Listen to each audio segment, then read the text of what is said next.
जैन साथियों, कल माननीय सर्वोच्च न्यायालय ने एक ऐतिहासिक फैसला दिया। एक ऐसा फैसला जिसने बाबा साहब डॉक्टर भीमराव अंबेडकर जी के द्वारा बनाए गए संविधान की रक्षा करने का काम किया।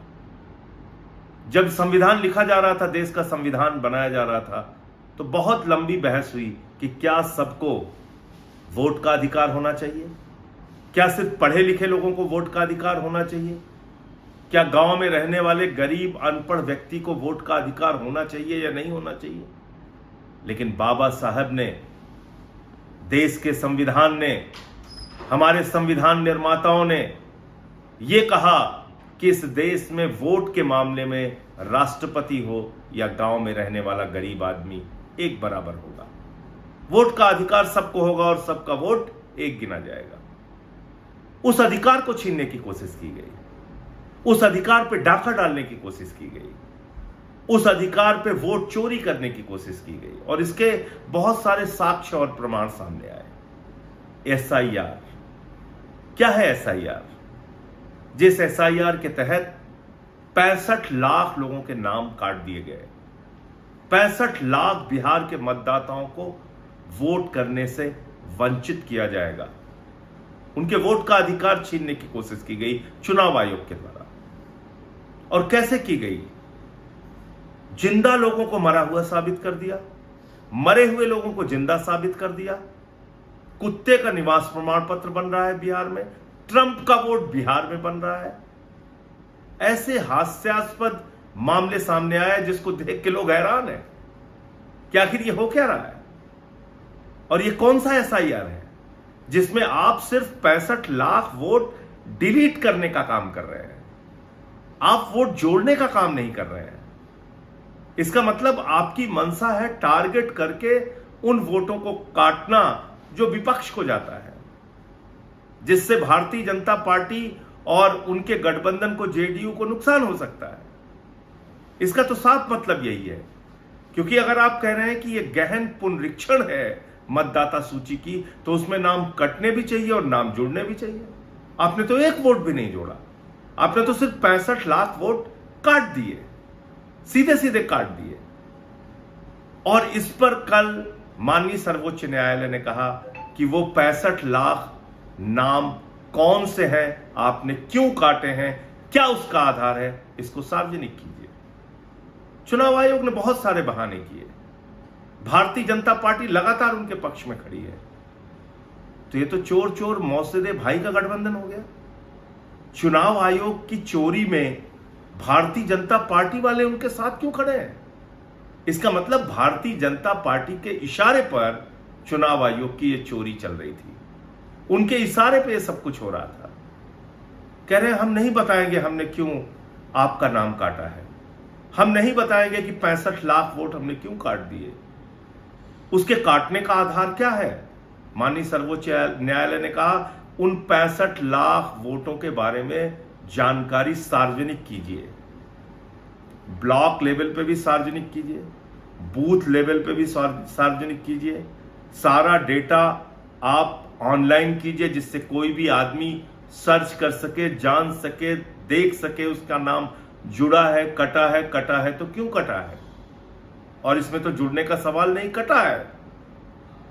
अब इसमें एक और नया खेल है जिसकी चर्चा मैं आज आपसे करना चाहता हूं। वो खेल है नॉट रिकमेंडेड। बिहार में एसआईआर के जरिए एक कैटेगरी बनाई गई है, नॉट रिकमेंडेड।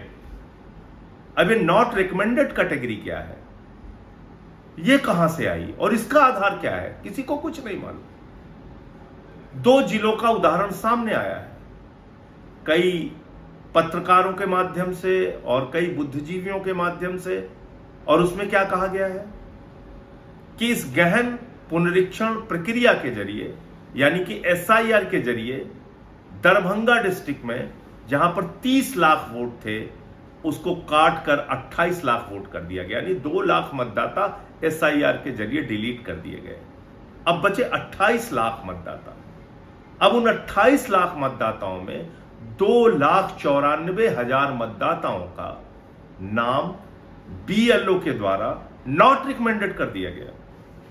बात को समझिए, बूथ लेवल ऑफिसर जो लेखपाल होता है, जो स्कूल का टीचर होता है, या कोई और अधिक छोटे जो क्लास 3 के कर्मचारी होते हैं, उन्होंने नॉट रिकमेंडेड कैटेगरी में 2,94,000 वोट सिर्फ और सिर्फ दरभंगा जिले के रख दिए। अबे नॉट रिकमेंडेड किस आधार पे किया उन्होंने? यानी कि एक बीएलओ कह रहा है कि संजय सिंह का नाम जुड़ना चाहिए, नहीं जुड़ना चाहिए, और हम रिकमेंड कर रहे हैं कि इनका नाम नहीं जुड़ना चाहिए। किसी विकास, किसी सुनील, किसी का नाम जुड़ना चाहिए या नहीं जुड़ना चाहिए, हम रिकमेंड कर रहे हैं कि ये नहीं जुड़ना चाहिए। ये कौन कह रहा है? बीएलओ कह रहा है। और ऐसे कितने मतदाता है एक जिले में? 2,94,000। दूसरा मामला आया है कैमूर जिले का। कैमूर जिले में भी 1,40,000 के करीब मतदाता ऐसे हैं जिनको बीएलओ के द्वारा नॉन रिकमेंडेड कैटेगरी में डाला गया है। अब बात को समझिए, अगर यह काम पूरे बिहार में हो गया तो ये 65 लाख वोटों का मामला ठीक होने के बावजूद लाखों वोट बीएलओ के नॉट रिकमेंडेड कैटेगरी के अंदर कट जाएंगे। इसीलिए कई बार सुप्रीम कोर्ट में दलील दी गई कि यह मामला सिर्फ 65 लाख का नहीं है। जब अंतिम सूची आएगी उस समय 1 करोड़ से ज्यादा वोट काट दिए जाएंगे। और ये इसी आधार पर कहा जा रहा है, एक जिले में 10%, 12% वोट अगर नॉट रिकमेंडेड कैटेगरी के अंदर कट गए तो फिर तो बिहार के चुनाव का कोई मतलब नहीं बचता। और मैं समझता हूं कि माननीय सर्वोच्च न्यायालय इस बात का संज्ञान जरूर लेगा और सभी पॉलिटिकल पार्टीज जो इस मुद्दे को उठा रही हैं, एसआईआर का विरोध कर रही हैं और जिस प्रक्रिया के तहत लोगों के नाम काटे जा रहे हैं मनमाने ढंग से, उस पर आवाज उठा रही हैं, उनको अभी बहुत लड़ाई लड़नी है। अभी आधी लड़ाई जीती गई है, आधी लड़ाई बाकी है। और आप कह सकते हैं कि आधे से ज्यादा लड़ाई बाकी है, क्योंकि ये नॉट रिकमेंडेड कैटेगरी कहां से आई और बीएलओ कैसे इसको नॉट रिकमेंडेड कर रहा है, ये तो किसी को पता नहीं। चुनाव आयोग बताने को तैयार नहीं। हम लोगों ने कभी भी सुना नहीं, जाना नहीं कि ये कौन सी कैटेगरी आ गई जो बीएलओ अपने आधार पे, अपने अधिकार के तहत नॉट रिकमेंडेड कर रहा है वोटर्स को। कहीं ये वो वोट तो नहीं जो दलितों के हैं, पिछड़ों के हैं, शोषितों के हैं, जो अपना वोट दोबारा बनवा नहीं सकते, जो ज्यादातर वोट विपक्ष के खाते में जाते हैं। कहीं ऐसे वोट तो टारगेट करके नहीं काटे गए, क्योंकि हमने दिल्ली में देखा अरविंद केजरीवाल जी की कॉन्स्टिट्यूएंसी में 42,000 वोट चुनाव शुरू होने से पहले डिलीट कर दिए गए और फिर वो नाम नहीं जुड़ पाए और केजरीवाल जी 4,000 वोटों से हार गए चुनाव और 42,000 वोट उनके यहां काट दिया गया। उनके ही विधानसभा क्षेत्र में एक केंद्रीय मंत्री के घर में मैंने स्वयं पकड़ा था और सार्वजनिक किया था, 33 vote, 35 vote, 22 vote, 25 vote, 15 vote ऐसे जुड़े थे, जिनके कोई पते एग्जिस्ट नहीं करते थे। ऐसे पतों पे 55 वोट जोड़े गए, कहीं गुमटी के पते पे, कहीं किसी जगह पे। इस प्रकार से वोट जोड़ के घपला किया गया दिल्ली के अंदर, बड़े पैमाने पे घपला किया गया। 14 कॉन्स्टिट्यूएंसीज में हमने पूरा चुनाव आयोग को एक आंकड़ा दिया था जिसमें हजारों हजार वोट भारतीय जनता पार्टी के कार्यकर्ताओं ने कटवाने के लिए एप्लीकेशन दी थी। तो आप समझ सकते हैं कि ये चुनावी घोटाला करके भारतीय जनता पार्टी राज्य दर राज्य चुनाव जीत रही है, देश का चुनाव जीत रही है। फिर हमारे चुनावी लोकतंत्र का क्या होगा? फिर हमारे वोट के अधिकार का क्या होगा? फिर इस देश के संविधान का क्या होगा? फिर तो सरकारें मनमाने ढंग से भारतीय जनता पार्टी की बनती जाएंगी, उनके गठबंधन की बनती जाएंगी। तो इसलिए अभी आधी लड़ाई माननीय सर्वोच्च न्यायालय के फैसले के कारण जीती गई है, जिसमें आधार को माना गया है कि अपना कार्ड दिखा के, आधार कार्ड दिखा के कोई भी अपने वोट जुड़वा सकता है।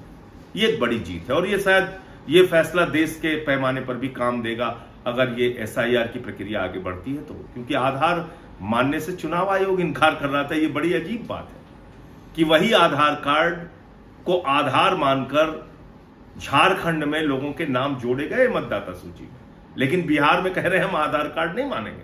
क्योंकि उनको घपला करना है, वोट की चोरी करनी है, चुनाव बीजेपी को जितवाना है। तो इसलिए ये अभी आधी लड़ाई जीती गई है, आधी लड़ाई अभी और बाकी है। वोट चोरों को छोड़ना नहीं है, वोट चोरों के खिलाफ आवाज बुलंदी के साथ उठाते रहना है। जय हिंद, इंकलाब जिंदाबाद।